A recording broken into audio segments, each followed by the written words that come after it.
yo no quiero ofender a nadie, me parece que hay cosas de Menem que son imperdonables.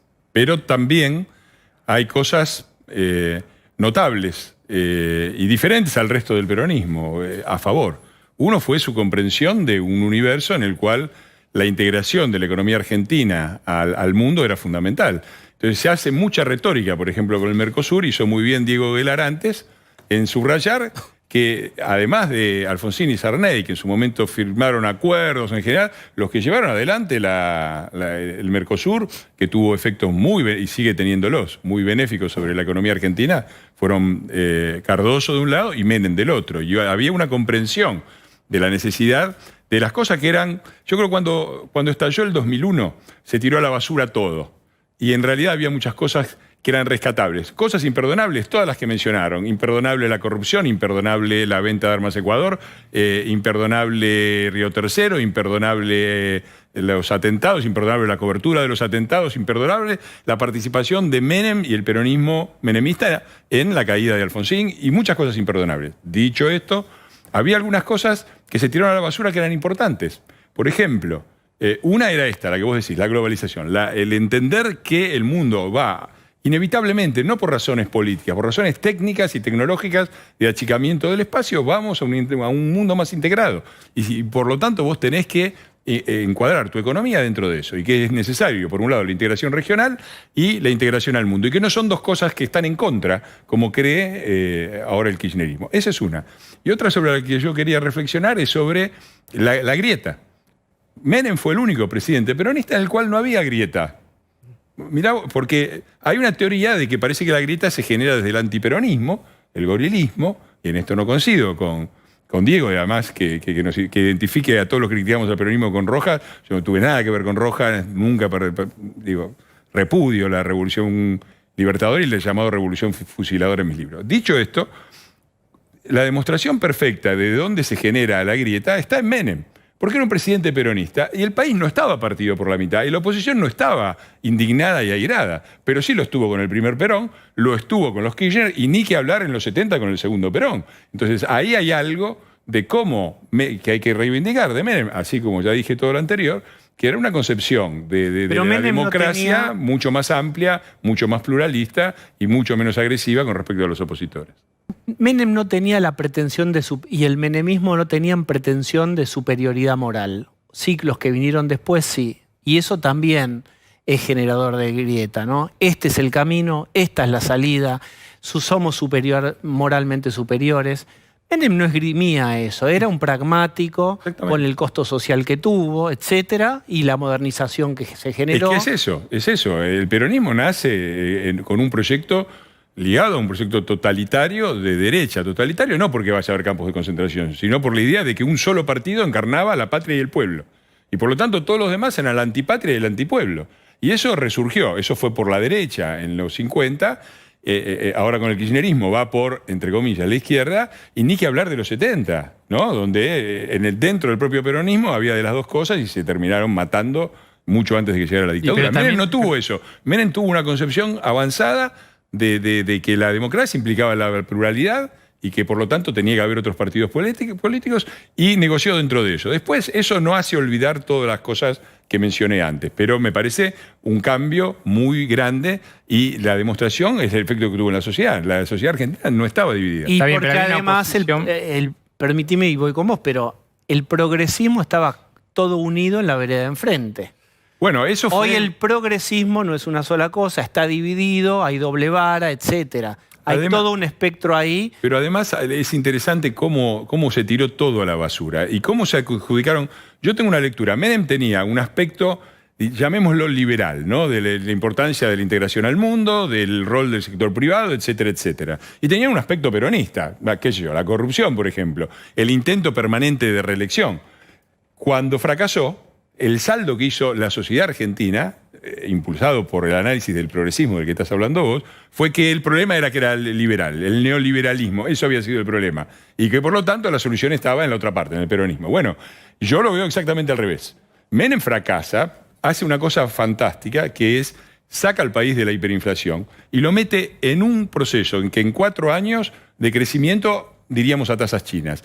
Y no fue solamente crecimiento de arriba. Yo he demostrado en mis libros que la baja de la pobreza en los primeros 4 años de la convertibilidad fue más rápida y más profunda que en los 4 primeros años de Kirchner. Está demostrado, lo dice el INDEC, no lo digo yo. Pero Ahora, después apareció el rasgo peronista, que fue el de todos, que fue la reelección eterna. Todos los presidentes peronistas, incluido Menem, reformaron la Constitución para ser reelegidos. Eso es lo que yo quería... Déjame terminar, sí. Termino rápido.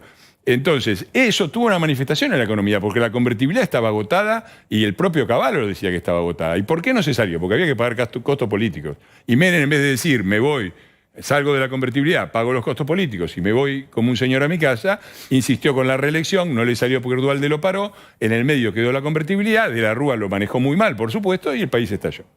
Menem tenía en un momento un triunfo importantísimo en su reelección, modificó la Constitución, ganó la reelección y no tuvo ninguna actitud autoritaria. Sí la tuvo Perón en su segundo ciclo, y ni hablar lo que hizo Cristina cuando ganó con el 54% en 2011, a los 2 días estaba diciendo vamos por todos, iban por la reforma de la justicia, la paramos en las calles, iban por la reforma constitucional y Cristina eterna, como dijo Conti, fueron por todo. Entonces ahí hay que, repito, sin olvidar ni una sola de las cosas que me parecen inaceptables de Menem, claro, hay que reconocer que fue el más democrático. Pero, ¿qué serviría y qué no serviría de aquellas ideas? Bueno, dentro de Juntos por el Cambio, porque a ustedes los corren por derecha también.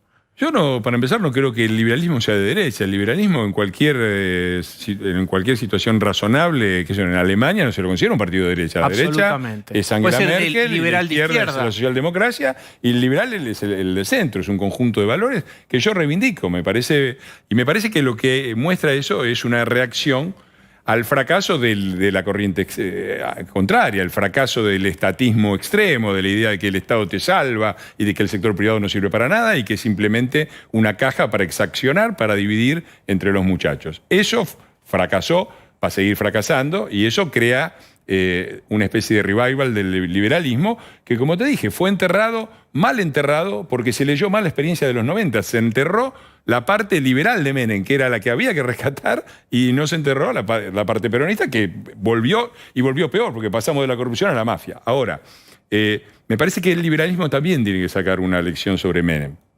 Porque yo a veces, el liberalismo también estuvo con Menem, ¿no? Y el liberalismo, para mí, como yo lo entiendo y como lo entendía Alberdi no era un empresario de la pyme y no escribió escribió sobre la Constitución, sobre reglas, fue diputado nacional. El liberalismo en todo el mundo es entendido como una teoría política de defensa de las libertades y sobre todo de las libertades individuales frente a los atropellos del Estado. Después viene... Bueno, acá durante años, Fernando, se lo llamó otra cosa o se entendió otra cosa. Pero lo que se entendió es el avance del mercado que se autorregula sobre... Eso se malentendió durante años. Pero es culpa también del de los liberales, claro, argentinos y de la historia argentina. Porque si vos pensás, es decir, como te decía, es una teoría política de la cual...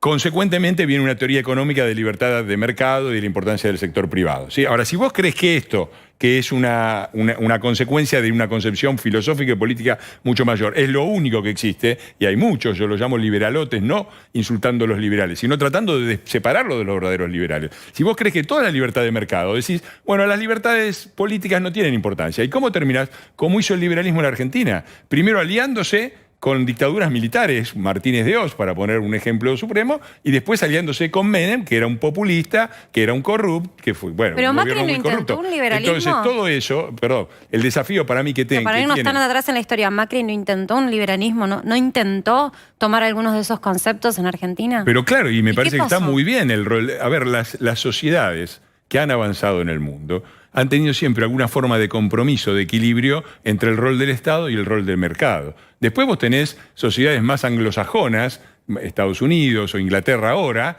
y eso cambia con la historia, porque en el pasado fue al revés, y sociedades donde el Estado y la política tienen un rol mayor, como las sociedades continentales europeas, Alemania. Eso era al revés antes. Digo, al final de la guerra, los alemanes eran los liberales y los anglosajones eran los laboristas y estaba el New Deal en Estados Unidos, ¿no? Pero tiene que haber un equilibrio en eso. Y no puede, lo que me parece que vemos, de un lado ha habido una cosa solamente el Estado, que es el kirchnerismo, y una reacción liberalota de algunos, que son sobre todo, no por casualidad, solamente economistas, que no ven la política y que la desprecian, que piensan, no, solamente el mercado. Bueno, nada de eso ha funcionado en el mundo. Ha funcionado siempre un cierto equilibrio entre esos dos extremos, socialdemócrata y liberal. Bien.